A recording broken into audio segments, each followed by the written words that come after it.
참 예수님, 예수님 찾기, 지금 내 삶에 필요한 예수님, 강의 마지막 시간입니다. 오늘도 신자분들과 함께 좋은 시간, 또 부족하지만 좋은 나눔 될 수 있었으면 좋겠습니다. 시작 기도, 주님의 기도 바치면서 마지막 강의 시작하도록 하겠습니다. 성부와 성자와 성령의 이름으로 아멘. 하늘에 계신 우리 아버지, 아버지의 이름이 거룩히 빛나시며 아버지의 나라가 오시며 아버지의 뜻이 하늘에서와 같이 땅에서도 이루어지소서. 오늘 저희에게 일용할 양식을 주시고 저희에게 잘못한 일을 저희가 용서하오니 저희 죄를 용서하시고 저희를 유혹에 빠지지 않게 하시고 악에서 구하소서. 아멘. 성부와 성자와 성령의 이름으로 아멘. 한 주간 잘 지내셨습니까? 모쪼록 하나님의 축복 안에 별일 없으셨기를 바라고요. 또 건강하셨기를 바랍니다. 마침 우리는 이번에 치유하시는 예수님, 8번째 예수님의 모습을 만나고 있습니다. 그래서 지난 시간에 특히 마테오복음을 중심으로 여러 가지 치유 이야기들을 한번 들여다봤었는데요. 그 치유 이야기들의 어떤 공통점을 몇 가지 좀 찾아봤습니다. 그래서 치유 사건이 어떤 의미를 가지는가를 보면 4가지 정도로 요약을 해볼 수가 있었습니다. 물론 각 사건마다 조금씩 다른 점이 있기는 하지만 좀 보편적으로 공통점이 뭐가 있는가를 찾아봤을 때요. 치유 사건은 그 자체로 구원을 위한 표징, 구원의 표징이라는 이야기입니다.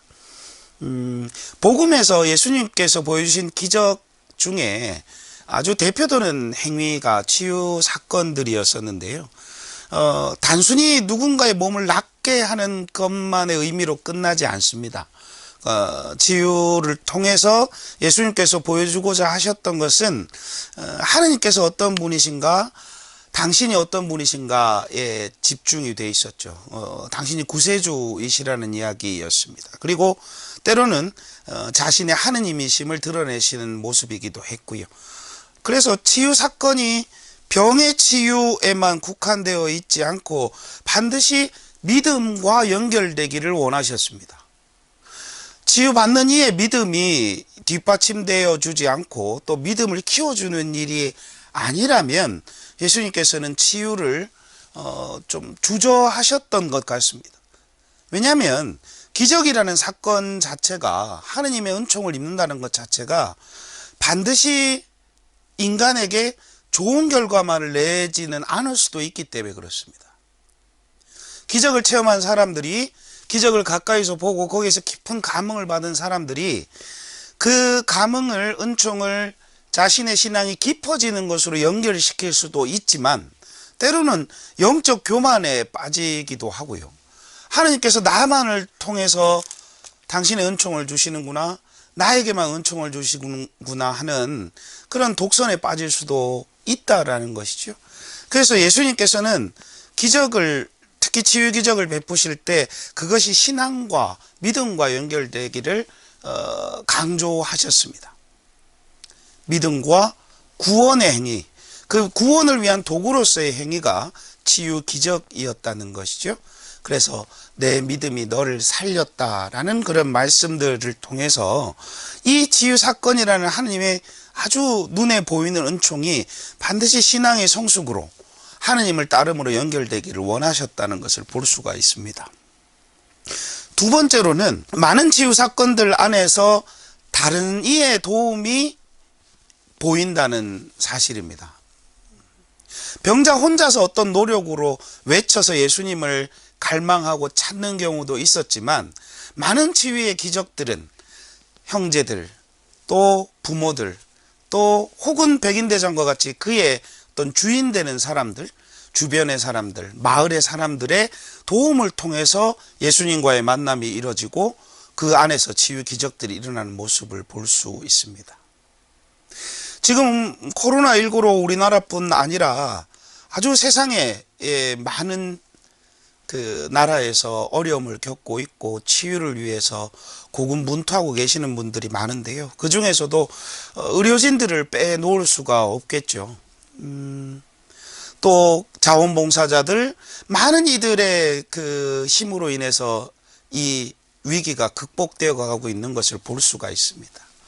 평소에는 어쩌면 병원이란 당연히 있는 것, 또 그분들을 병원까지 실어주시는 구급대원분들, 소방대원분들, 당연히 있는 사람들, 그렇게 고마움을 느끼지 못한 사람이었을 수도 있지만 우리나라뿐만 아니라 전 세계의 많은 환자와 환자 가족들과 또 병에 걸리지 않았더라도 이 뉴스를 지켜보고 있는 사람들이 의료진에 대한 감사의 마음을 전하고 있지요. 그분들의 어떤 헌신과 노력에 깊은 감사를 하고 있습니다. 그들이 없었으면 병의 치유가 어쩌면 불가능할지도 몰랐을 것이고 이 바이러스를 극복한다는 희망을 가지지도 못했을 것이기 때문에 그렇습니다. 병의 치유라는 것은 한 개인의 일뿐만이 아니라 타인의 도움과 반드시 밀접히 연관이 있다라는 것이죠. 그래서 이 치유 사건들 안에서 연대한다는 것, 함께 한다는 것이 얼마나 중요한지가 또한 드러나게 됩니다.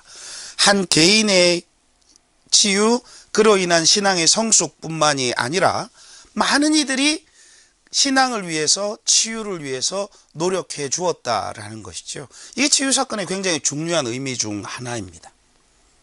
하느님과 인간이 치유 사건을 통해서 만나게 되고요.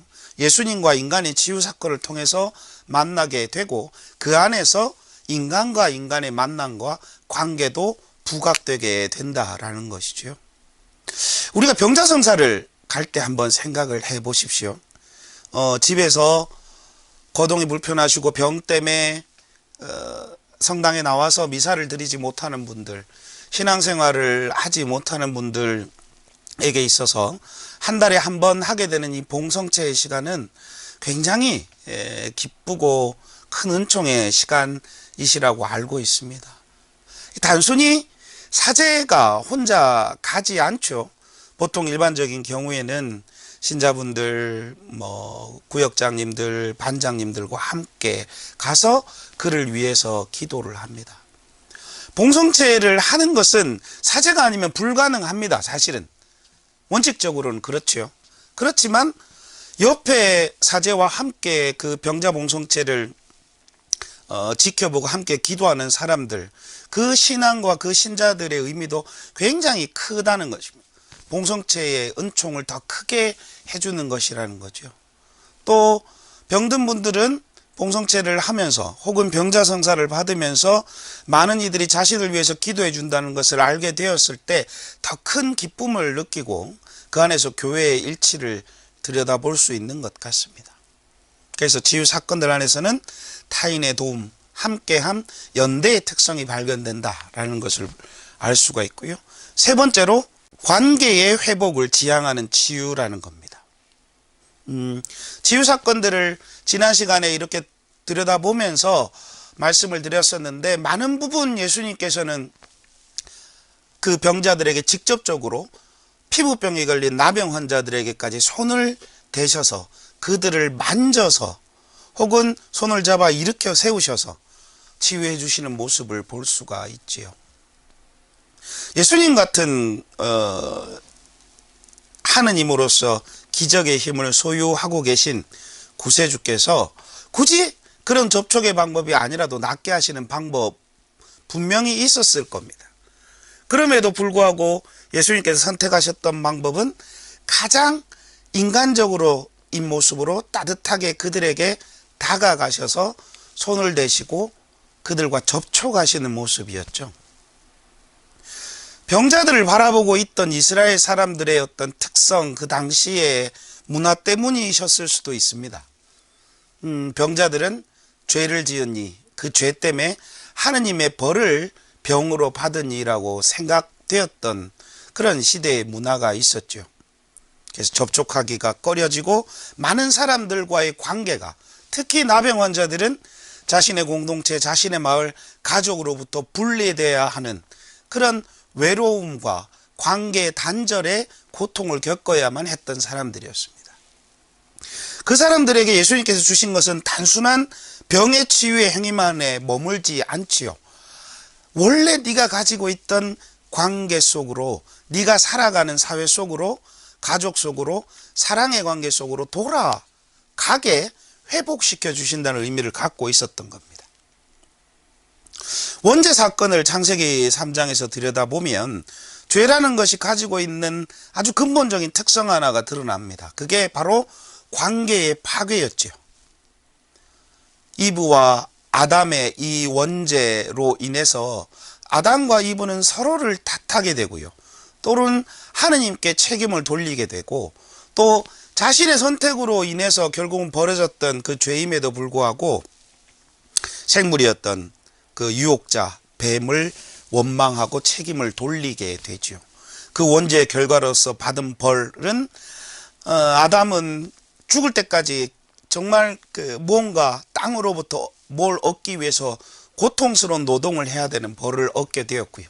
자연이 더 이상은 에덴 동산처럼 인간과 조화를 이루고 인간에게 많은 것을 베풀어주는 대상이 아니라 극복하고 투쟁해야 될 대상으로 변화해버린 겁니다. 인간과 인간, 인간과 자연, 인간과 하느님의 관계가 파괴되었던 것이 원죄 사건의 특성이고, 또 그리스도교에서 이야기하는 많은 죄들의 특성이라고 할 수 있었던 것이죠. 그래서 이 죄로 특징되는 관계의 파괴라는 것을 넘어서서 구원을 지향하는 것이 이 치유 사건 안에 관계의 회복을 지향하는 치유 사건의 의미라고 볼 수 있을 것 같습니다. 마지막으로 이런 것들을 종합해서 볼 때 예수님의 치유는 그야말로 전인적인 치유였습니다. 개인적인 차원, 육체의 치유, 또 관계의 회복을 인하 또 심리적 안정을 통한 마음의 치유를 넘어서서 구원을 위한 영혼의 치유라는 것이죠. 자신의 삶의 자리로 이 치유를 통해 다시 돌아감으로써 전인적인 치유를 받은 인간이 이제 어떤 소명을 또 띠게 됩니다. 그래서 치유 사건의 뒤에는 보면 어떤 사람들은 예수님을 따라갔던 사람도 있고, 또 어떤 사람들은 예수님께서 그러지 말라고 하셨음에도 불구하고 예수님을 선포하는 사람들의 모습도 보이게 되지요. 예수님께서 보여주셨던, 치유하시는 예수님께서 우리에게 주시는 이 의미들은 바로 이런 몇 가지 공통적인 의미를 찾아볼 수 있을 것 같습니다. 그래서 지금은 현실적으로도 많은 이들이 또 병에 시달리고 있고 죽음을 두려워하고 있는 시기입니다. 우리나라는 좀 극복이 되어 가고 있지만 아직도 많이 조심해야 될 때이고요. 또 세계에는 속수무책으로 의료 시스템이 붕괴되어 가서 치료받지 못하고 자신이 병에 걸렸음을 알지도 못한 채로 길거리에서 돌아가시는 분들도 생기고 있다고 합니다. 신분을 알 수 없는 분들은 공동으로 매장을 당하고 있기도 하고요.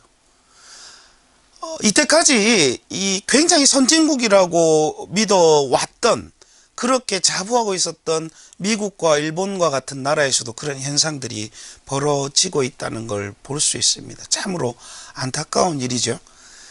그래서 이 전 세계를 위해서 치유하시는 예수님을 우리의 삶으로 초대해야 될 필요도 있을 것 같고요. 육체적으로 병드신 분들, 또 정말 마음이 아파서 누군가와 관계 맺기가 힘들고 누군가 함께하기 힘드신 분들, 모든 분들이 이 치유하시는 예수님의 삶의 모습을 우리의 삶 안에 초대하면 어떨까 싶은 생각이 듭니다. 그리고 더욱더 나도 누군가를 위해서 예수님의 치유 사건의 협력자고 협조자가 될 수 있다는 생각이 우리에게 굉장히 중요합니다. 때로는 예수님께서는 병자의 신앙이 아니라, 병자의 믿음이 아니라 그들을 예수님 앞에 데리고 간, 그렇게 노력하고 간절했던 타인의 모습 안에서, 그 신앙 안에서도 치유 기적을 일으키시기도 합니다. 그리스도인이 이렇게 어려운 세상을 위해서 무엇을 해야 될지를 단적으로 드러내주는 사건인 것 같습니다. 이 어려운 시기에 이것을 함께 극복하기 위해서 그리스도인들은 서로 연대해야 하고 세상에 손을 잡아야 하고 봉사해야 한다는 것을 이 치유하시는 예수님의 모습 또 치유 사건들을 통해서 우리가 다시 한번 되새겨 볼 수 있지 않을까 그렇게 생각을 해 봅니다. 자, 그러면 우리 9번째 예수님의 삶의 모습을 한번 살펴보도록 하겠습니다. 9번째 예수님의 모습은 고독을 찾는 예수님입니다. 고독한 예수님이 아니고요. 어쩔 수 없이 고독에 빠져 계신 고독할 수밖에 없는 예수님의 모습이 아니라 스스로, 중요한 것은 스스로라는 말입니다. 스스로 고독을 찾아가셨던 예수님. 우리가 들여다보고 또 내 삶으로 초대하고 싶은 예수님은 고독을 찾는 예수님입니다. 파스칼이라는 철학자가 이런 이야기를 했습니다. 모든 인간의 불행은 고요한 방에 혼자 조용히 앉아있는 능력이 결핍되는 데에서 비롯된다. 혼자 조용히 멍하니 있는 능력이 아니라요. 혼자 조용히 앉아서 자신을 성찰하고 자신의 삶을 들여다보고 하는 이런 고독함을 즐길 수 있고 고독함을 추구하는 능력이 결핍되는 데서 모든 인간의 불행이 시작된다라고까지 이야기를 하고 있는 것이죠. 혼자 있을 수 없는 것, 고독할 수 없는 것 안에서 불행이 시작된다라고 이야기를 합니다. 현대시대를 특징 짓는 것 중에 하나가 디지털일 거고요. 또 그것을 접할 수 있는, 많은 정보를 접할 수 있는 그런 기기들, 매체들, 플랫폼들이라고 할 수 있는데 많은 분들이 공감을 하실지 모르겠습니다만은 우리는 그런 디지털 기기에 어쩌면 사로잡혀 있는, 또 특히 스마트폰이라는 것에 사로잡혀 있는 시대를 살고 있는지도 모르겠다라고 생각을 해봅니다. 그래서 요즘 나오는 이야기 중에 디지털 미니멀리즘이라는 이야기가 있죠. 내 삶 안에서 디지털 기기와 또 디지털 기기가 주는 정보들로부터 자유로워진다. 100% 자유로울 수는 없는 세상입니다. 많은 커뮤니케이션들이 스마트폰을 통해서 또 컴퓨터에 있는 인터넷을 통해서 이루어지기 때문에 살아가기 위해서는 어쩔 수 없이 그 기기들을 사용해야 됩니다. 그러나 내 삶의 시간의 많은 부분이, 대부분이 이 디지털 기기에 점령당해 있다면 정말 인간다운 삶을 살 수 없을 거라고 많은 이들이 이야기를 하고 있습니다. 그래서 디지털 미니멀리즘, 디지털 기기를 접하는 것을 최대한 줄이자라고 이야기하는 것에서 고독을 이렇게 정의합니다.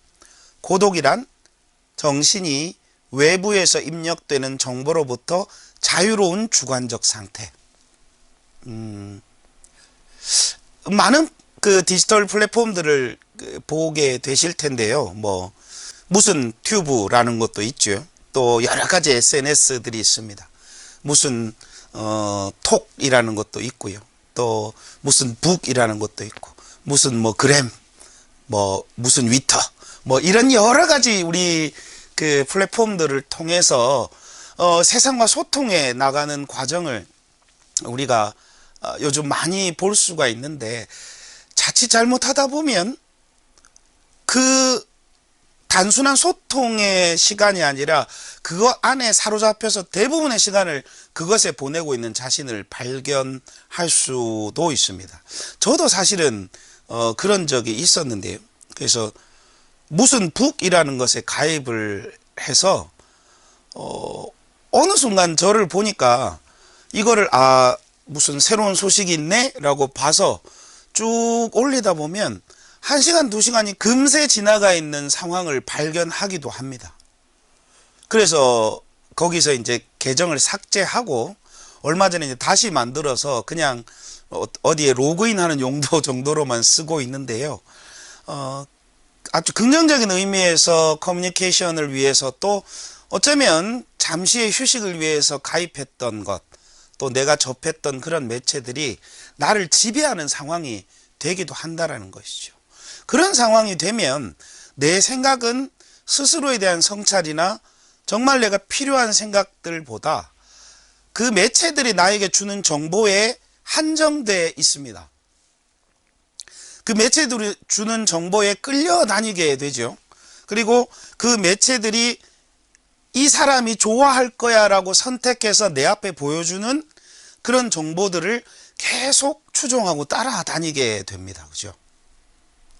스스로 혼자 어떤 정보에 대해서 판단하고 성찰할 시간이 인간에게 절대적으로 주어지지 않게 된다라는 겁니다. 그 현대인은 만성적인 고독 결핍 상태라고 합니다. 디지털 기기를 통한 정보와 자극으로부터 자유롭지 못해서 하지 않아도 될 생각, 하지 않아도 될, 갖지 않아도 될 감정들을 갖게 되고요.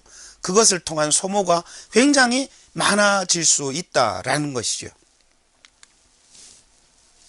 그래서 고독이 주는 힘을 이야기할 때 정신이 외부의 정보로부터 또 자극으로부터 자유로워야 사색이라는 것이, 또 문제 해결을 위해서 깊이 생각하는 숙고라는 것이, 또 외부 자극에 대해서 감정을 통제하는 것이 가능해진다라고 합니다.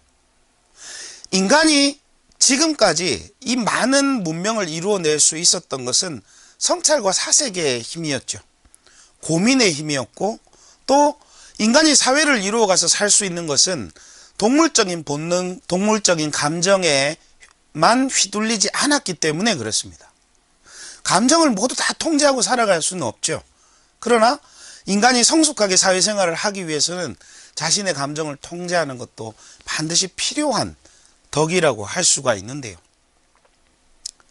우리가 접하게 되는 디지털 기기와 글을 통해서 접하게 되는 많은 플랫폼들이 우리를 고독하지 못하게 만든다. 스스로 판단하지 못하게 만든다.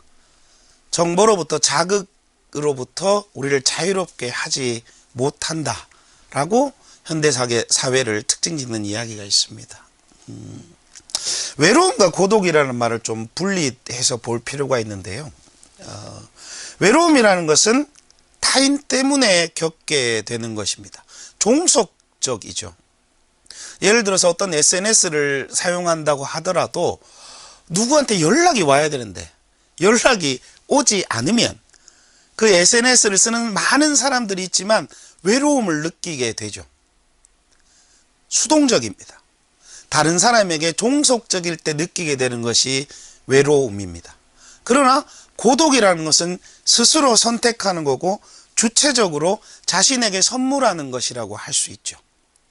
아무리 스마트폰 안에, 아무리 많은 SNS와 또 자극적인 영상들 안에 많은 내가 즐길 것이 있다 하더라도 그것으로부터 자유로워져서 스스로에게 자신을 판단하고 성찰할 시간을 선물해 주는 것, 이것을 고독이라고 할 수 있을 것 같습니다. 그래서 고독이라는 것은 어떤 부정적 의미로 받아들여야 될 것이 아니라 한 인간이 휘둘리지 않는, 종속되지 않는 주체적 인간, 성숙한 인간, 가치를 추구할 수 있는 인간, 또 행복한 인간으로 성장하기 위해서 반드시 필요한 것이라고 이야기를 합니다. 예수님께서는 그러면 어떤 모습으로 고독한 모습, 고독을 찾으시는 모습을 보여주셨을까요? 무엇보다도 마태복음 4장 1절에서 11절까지 나오는 광야의 유혹의 이야기에서도 스스로 공생활을 하기 전에 예수님께서 광야를 찾아가시는, 물론 성령의 인도로 가셨다라고 나오지만 예수님께서 그것에 동의하셔서 광야의 유혹을 받으시는 장면이 나옵니다.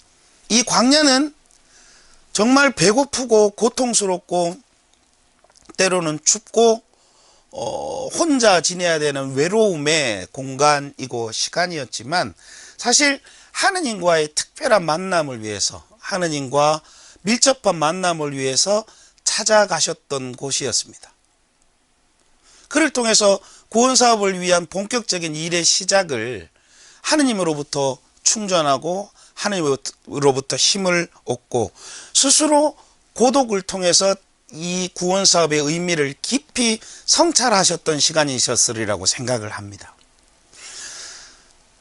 이스라엘이 이집트를 탈출했던 출애굽 사건에서의 광야도, 또 엘리야 예언자의 광야도 역시 같은 의미를 갖고 있습니다. 이 안에서 이스라엘과 엘리야는, 또 많은 예언자들은 광야를 통해서 하느님과 독특한 만남, 독특한 관계를 체험하고 힘을 얻게 되지요. 시간이 좀 더 있었으면 다 읽어보고 싶은데 한번 꼭 찾아서 읽어보셨으면 좋겠습니다. 탈출기와 열왕기 상권 19장의 엘리야의 광야 이야기 또 꼭 찾아보시길 바라고요. 12사도를 선택하실 때도 예수님은 마찬가지였습니다. 루카복음 6장 12절에 보시면 예수님께서는 기도하시려고 산으로 나가시어 밤을 새우며 하느님께 기도하셨다.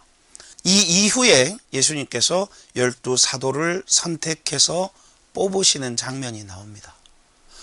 구원 사업을 함께 해 나갈 제자들, 또 당신께서 세상을 떠나셨을 때 그 구원 사업을 교회라는 이름으로 이어가야 될 이 중요한 12사도를 뽑으시는 장면에서 예수님께서는 많은 이들과 함께 하는 자리가 아니라 고독함을 찾아가시죠.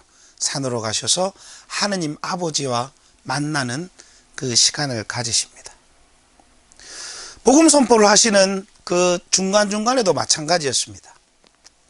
마태복음 14장 23절, 마르코복음 1장 35절, 45절, 루카복음 9장 18절에도 나오는 이야기들인데요. 군중을 돌려보내신 뒤 예수님께서는 따로 기도하시려고 산에 오르셨다. 그리고 저녁때가 되었는데도 혼자 거기에 계셨다. 복음 선포의 과정에서 많은 이들을 만났지만 때로는 지치실 때 하느님의 아버지로부터 힘을 얻는, 그러기 위해서 고독해지는 과정을 스스로 선택하셨던 겁니다. 아마 예수님 고독의 절정이라고 할 수 있는 사건, 장면이라면 겟세마니 동산의 장면이라고 볼 수 있는데요.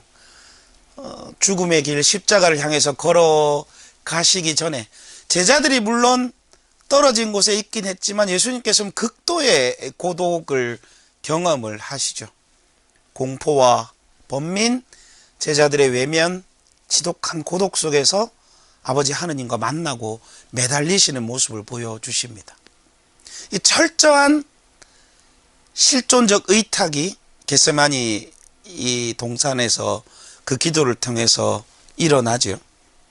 그리고 이 고독과 철저한 의지는 결국 하느님과의 만남과 일치로 이어지고, 그리고 자신의 길을 끝까지 가실 수 있는, 앞으로 나아가고 전진하는 어떤 계기가 되어줍니다.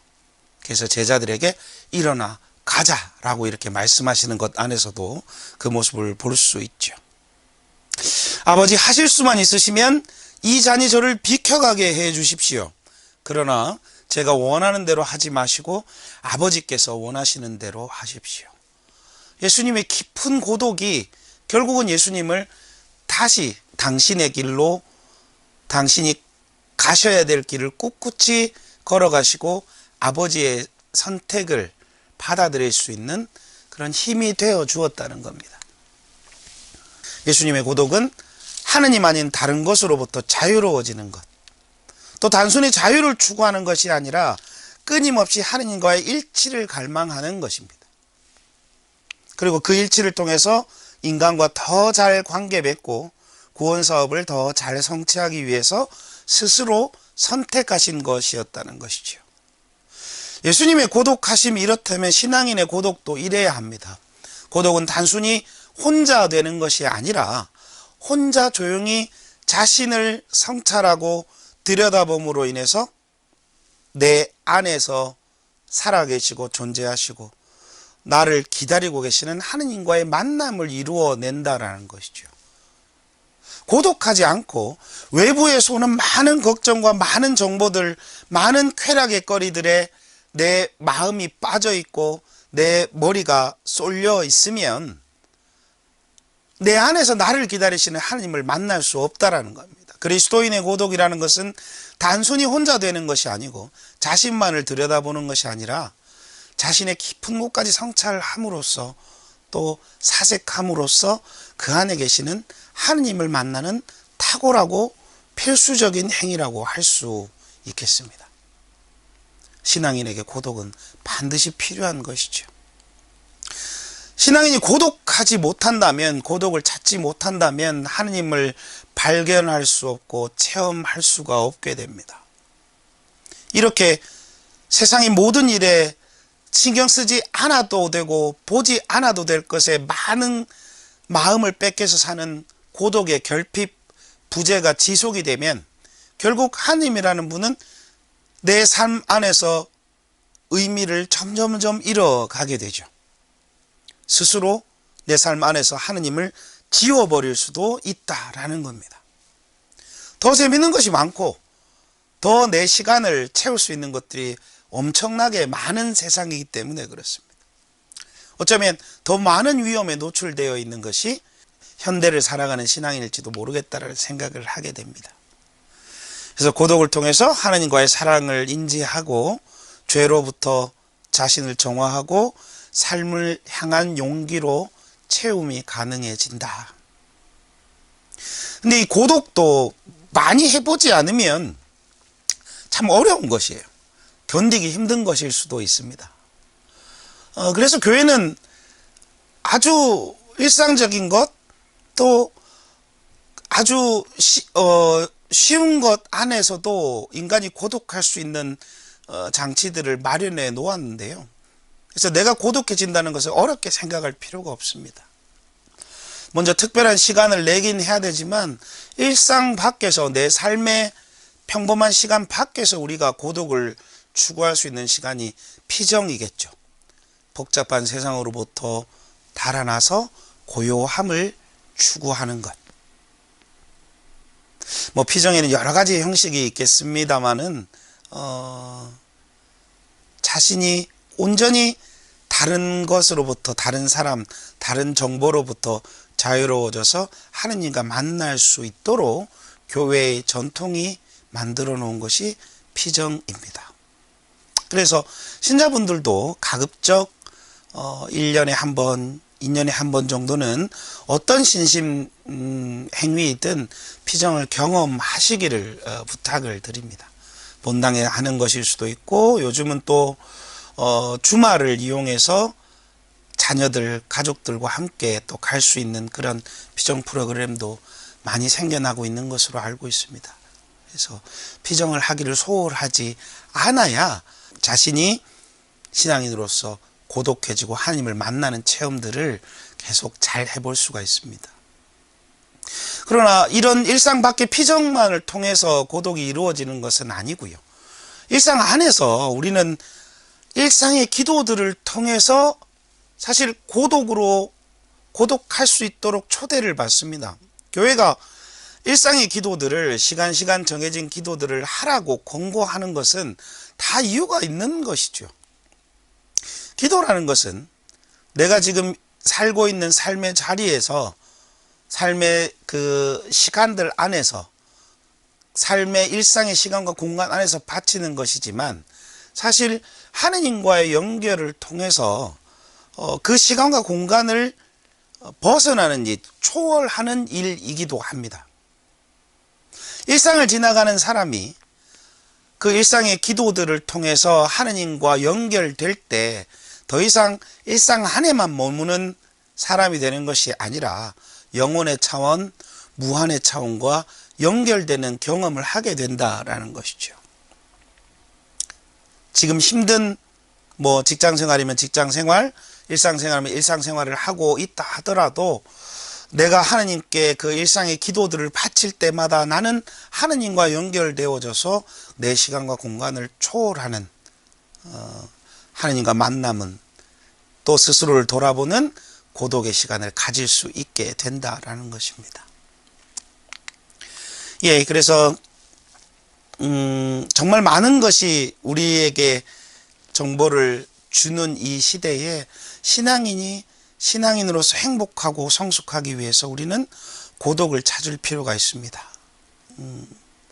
고독해지지 못하는, 고독을 두려워하고 피하고 싶어하는 그런 모습을 내가 보이고 있다면 하나님께, 예수님께 고독을 찾으셨던 그 모습의 예수님이 내 삶에 찾아와 주시기를 한번 기도해 보는 건 어떨까 생각을 해봅니다.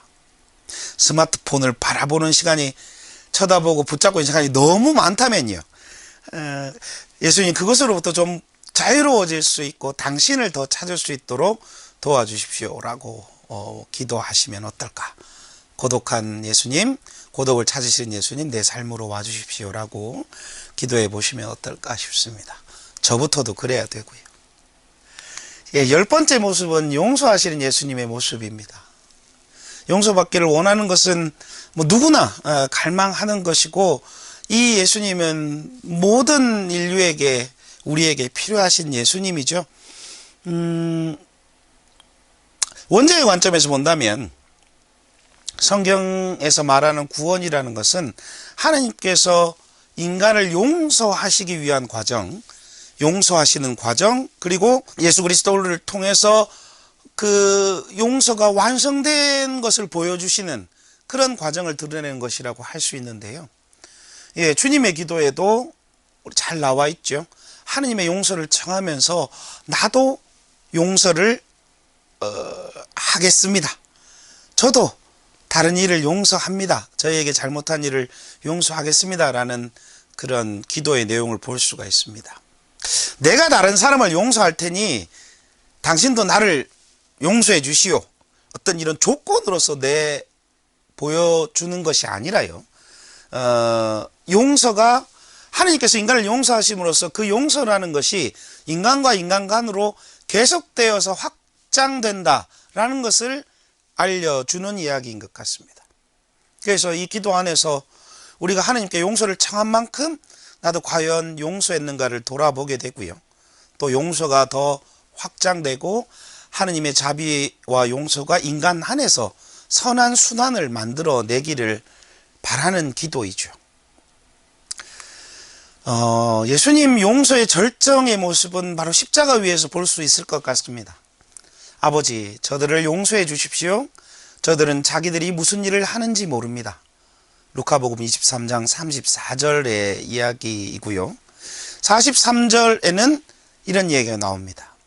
흉악범이었던 그 범죄자에게 스승님, 저를 하나님 나라에 가실 때 기억해 주십시오라고 용서를 청했던 이에게 내가 진실로 너에게 말한다. 너는 오늘 나와 함께 낙원에 있을 것이다 라는 이야기를 하시죠. 용서와 구원이 밀접하게 연결되어 있고, 당신께서 지극한 고통과 죽음의 순간에서도 인간을 용서하시기 위해서 이 세상에 오셨다라는 모습을 잘 들여다볼 수 있습니다. 그래서 구원사업의 마지막 고통의 순간에 보이신 용서의 모습은 십자가를 통해서 용서라는, 구원이라는 것이 이루어지는구나라는 것을 상징한다는 것이죠. 용서라는 것은 참으로 용감한 사람, 예수님처럼 사랑이라는, 구원이라는 큰 목적 하에서 자신이 그것을 이룰 수 있다라고 생각하는 사람이 할 수 있는 겁니다. 더 나은 사람이 할 수 있는 거죠. 무엇보다 자신의 존엄함을 인정하고 자신을 존엄하게 만들면서 또 스스로를 사랑하게 하는 것이 바로 용서입니다. 누군가를 용서하기 힘들 때 그런 마음이 안에 내재되어 있습니다. 때로는 내가 이걸 용서를 할 수 있지만 내가 이렇게 손해를, 저 사람부터 상처를 받고 혹은 금전적인 손해, 경제적 손해를 받는데 저 사람을 용서하는 것이 더 손해가 아닌가. 나도 저 사람에게 똑같은 손해, 상처를 입히고 싶다라는 생각 때문에 용서가 잘 되지 않을 때가 많아요. 그러나 그 마음을 가지고 있으면 있을수록 더 자신의 마음에 생채기를 내는 것이 미움의 특징이죠. 분노의 특징입니다. 용서하지 못함의 특징이죠. 용서한다는 것은 자신을 위한 아주 큰 이익이라고 볼 수 있죠. 우리가 하나님께 용서를 청하는 자리 대표적인 것이 고해성사지 않습니까? 그죠?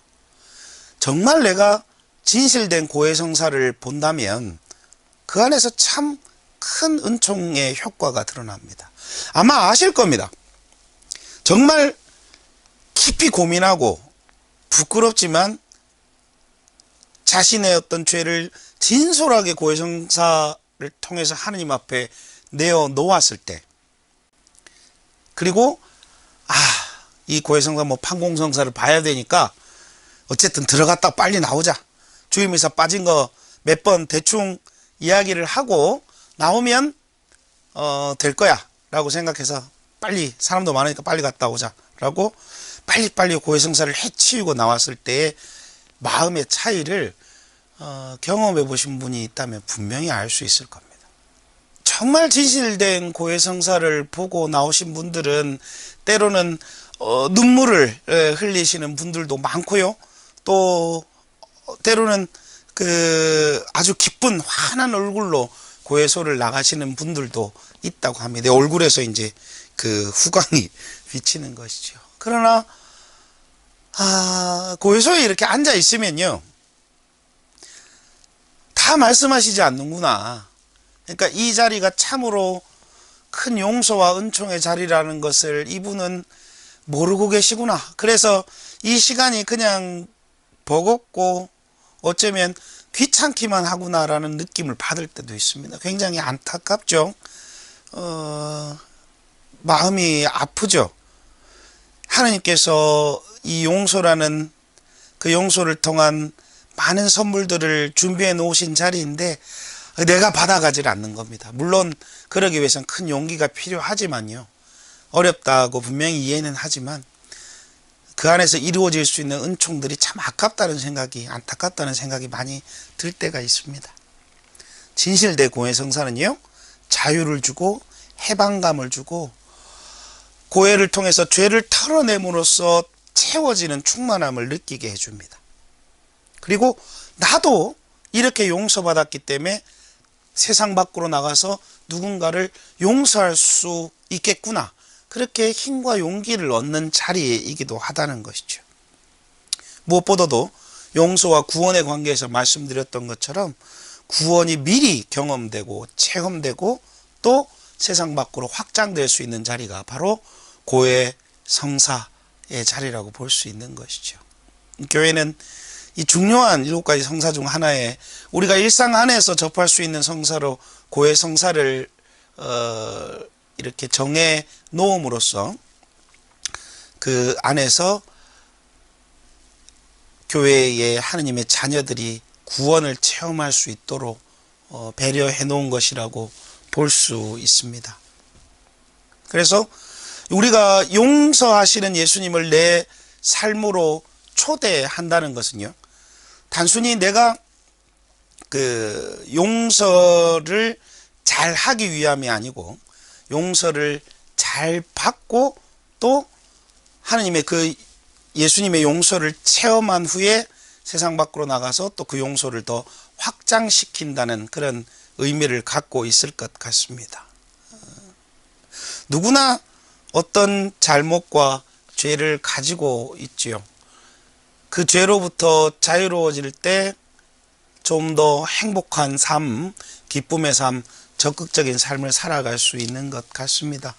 그래서 어떤 자신이 헤어나오지 못한 어떤 잘못, 죄, 하느님 앞에 제대로 내어놓지 못한 고해성사를 통해서도 기도를 통해서 내어놓지 못한, 자유로워지지 못한 잘못과 죄가 있다면 용서하시는 예수님을 내 삶으로 초대해서 자신이 진정으로 용서를 받고 또 그 용서를 통해서 세상 안에 하나님의 용서를 이렇게 전해줄 수 있고 확장시킬 수 있는 그리스도인이 되었으면 좋겠습니다.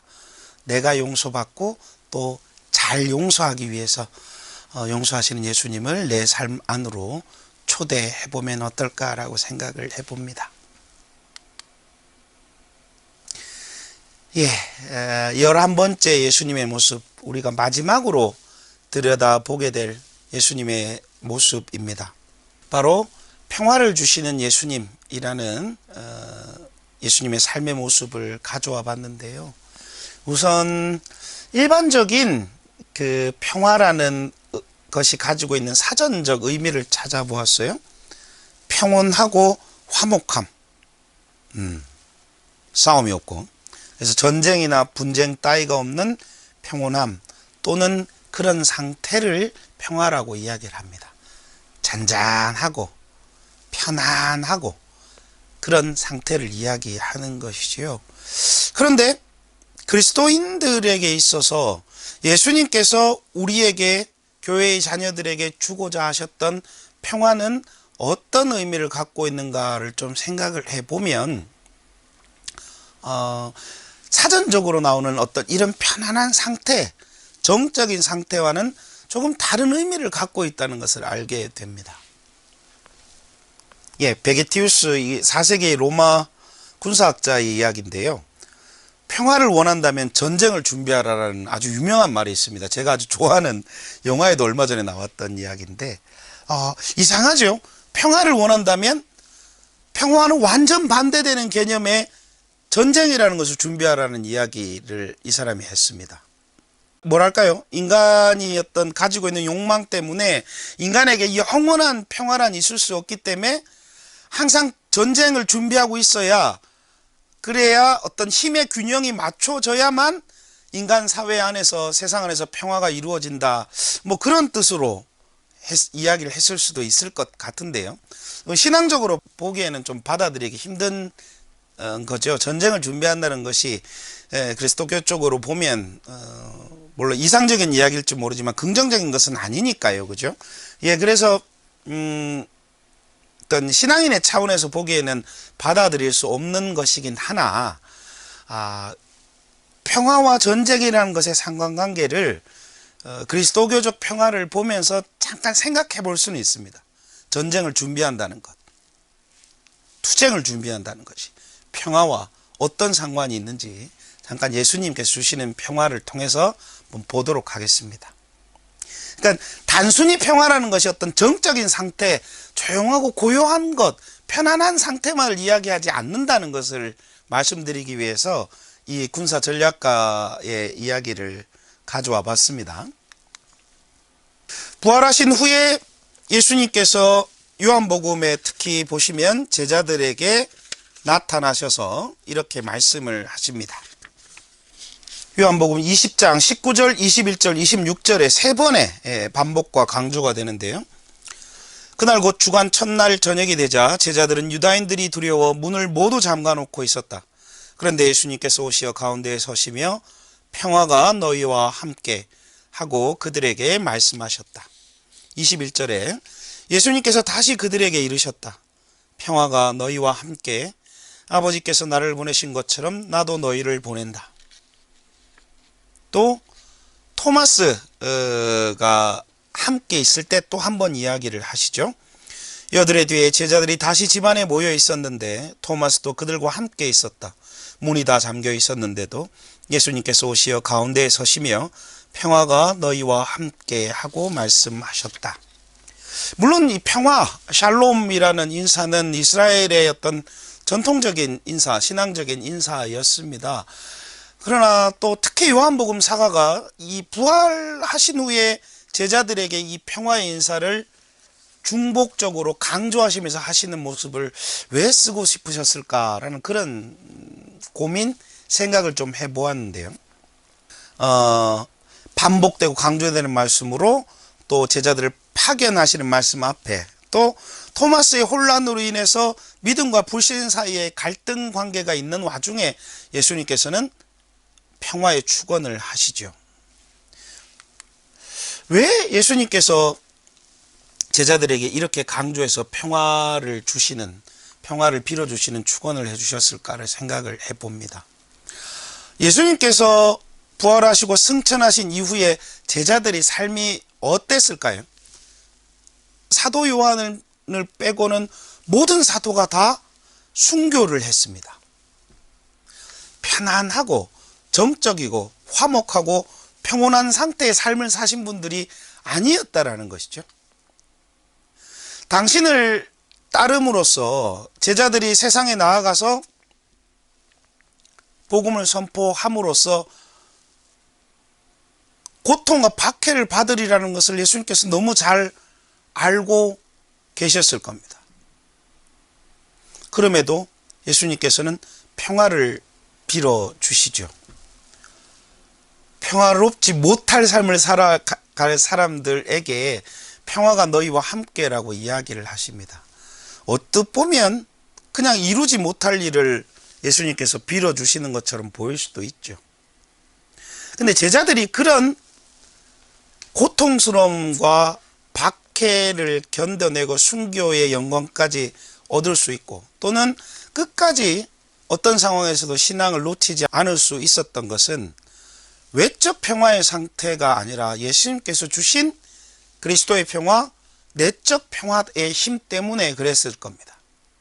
너희의 삶이 평안하고 화목하고 큰 흔들림 없이 갈등 없이 살아가는 것이 아니라 너희는 이제 정말 큰 고통 속으로, 영적 투쟁으로 십자가의 길 속으로 가게 될 터이니 내가 주는 내적 평화의 힘을 가져라, 간직해라 라고 예수님께서 축원을 해주고 계시는 것이죠. 예수님께서 주신 평화는 수많은 역경과 박해를 견딜 힘이었습니다.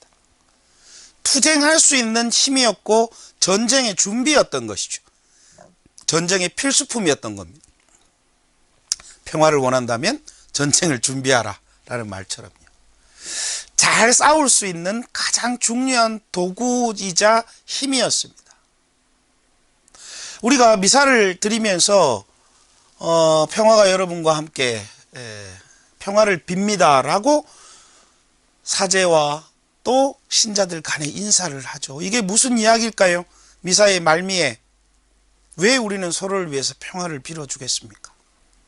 정말 힘들고 좀 험한 세상이지만 그리스도의 성체를 모시고 다시 세상 밖으로 나아가서 어쩌면 투쟁의 시간들을 그리스도께서 주시는 내적 평화를 가지고 힘있게 살아가고 투쟁하고 이겨내라는 이야기 아니겠습니까? 서로가 더 강해지라고, 박해와 죽음의 공포에서도 12 제자들이 또 그 이후에 교회의 많은 순교자들과 성인들이 흔들리지 않고 버틸 수 있었던 것처럼, 내적 평화를 유지할 수 있었던 것처럼 외적인 상황이 아무리 갈등과 투쟁과 혼란과 고통의 상황이어도 나의 영혼은, 내적 안에는 평화가 자리 잡아서 이것을 이겨낼 수 있게 해주기를 바라는 인사가 평화를 빕니다 라는 그런 인사일 겁니다. 정적이고 수동적인 것이 아니라 굉장히 역동적이고 능동적인 것이죠. 우리에게 그리스도의 평화라는 것은 영적, 신앙적 투쟁의 도구이면서 승리로 얻는 전리품이기도 합니다. 고전적 우리 교리에서 삼구라는 말을 합니다. 이 세 가지 적, 내 영혼의 적인데요. 세속, 육신, 마귀, 이 세 가지를 영혼의 적이라고 했고, 이 적들과 싸워가는 삼구와의 전쟁을 이루어가는 것을 우리 신앙생활의 과정이라고, 또 영적 생활의 덕을 쌓아가는 과정이라고 이야기를 하기도 하셨죠. 그래서 이 모든 성인들의 통공에서 이야기하는 세 가지 교회, 천상교회, 연옥교회, 지상교회 중에 지상교회를 신전지회라고 일컬었습니다. 영적 싸움을 하는 교회라는 의미에서요.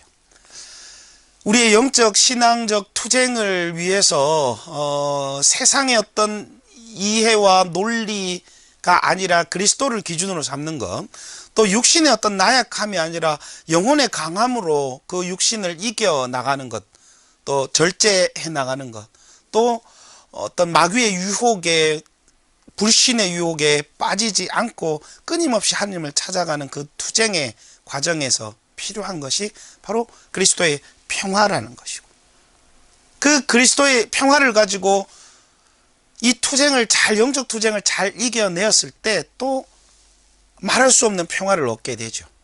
그러니까 전쟁의 중요한 도구이면서 전쟁의 전리품, 승리로 얻는 전리품이기도 한 것이 바로 그리스도께서 주시는 평화라는 것입니다. 신앙인으로 살아가기 위해서 반드시 필요한 것이 그리스도의 평화입니다. 어떤 외적 조건이 나를 흔들더라도 그리스도께서 주시는 평화를 갖고 내적 평화를 유지한 사람은 그것들을 이겨낼 수 있다라는 것이죠. 단순한 외적 잔잔하고 평온한 상태가 우리에게 평화를 이야기하지 않는다라는 것입니다. 그래서 우리는 영적 투쟁을 시작조차 못하는 두려움, 비겁함으로부터 벗어나야 합니다. 내 고해성사를, 내 영적 생활을 막고 있는 어떤 죄를 하나님께 드러놓기 위한 고해성사에 대해서 말씀을 드렸지 않습니까? 그죠? 그것을 정말 진솔하게 할 수 있는 것도 용기입니다. 두려움을 이겨내는 것이죠. 영적 투쟁을 시작해 나가는 겁니다. 그러나 나는 어차피 안 돼. 나는 어차피 기도도 안 되고 성사도 진심이 아니고 미사를 봐도 큰 감흥을 느끼지 못하고 옛날에는 안 그랬는데 지금 그렇게 됐어. 근데 여기서부터 새로 시작하고 싶지 않아. 왜냐하면 기도하고 미사하고 신앙생활 열심히 하려면 피곤하니까, 때로는 마음도 아프니까, 다른 사람한테 더 잘해줘야 되고, 마음에 안 드는 사람하고도 교회 공동체 안에서도 잘 지내야 되니까 피곤해. 그러면 그냥 이 정도로 머물러 있자. 시작하지 못하는 것이죠. 이제 싸울 준비가 안 되어 있는 것입니다. 그러나 이런 두려움과 비겁함은 시작하지 못하는 것은, 투쟁을 시작하지 못하는 것은 예수님께서 주시는 평화를 결국엔 얻지 못합니다.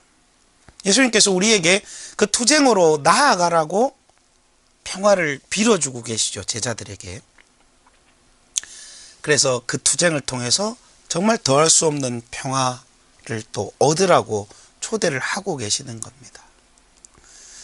그래서 그리스도인으로서 더 성숙하고 그리스도 때문에 행복하기 위해서 우리는 그리스도의 평화를 청해야 될 필요가 있습니다. 영적 투쟁을 시작하기 어려운 분들, 기도가 안 되고 제대로 된 신앙생활을 하는 것이 두려운 분들은 평화를 빌어주시는 예수님, 제자들에게 박해와 고통의 시간을 앞둔 제자들에게 평화의 선물을 주셨던 예수님을 내 삶으로 초대해 보시면 어떨까 합니다. 그리고 그런 영적 투쟁의 길을 그 평화와 함께 정말 충실히 가서 진정한 또 주님께서 주시는 평화를 승리의 전리품으로 얻어보시는 것이 어떨까 하는 생각이 듭니다.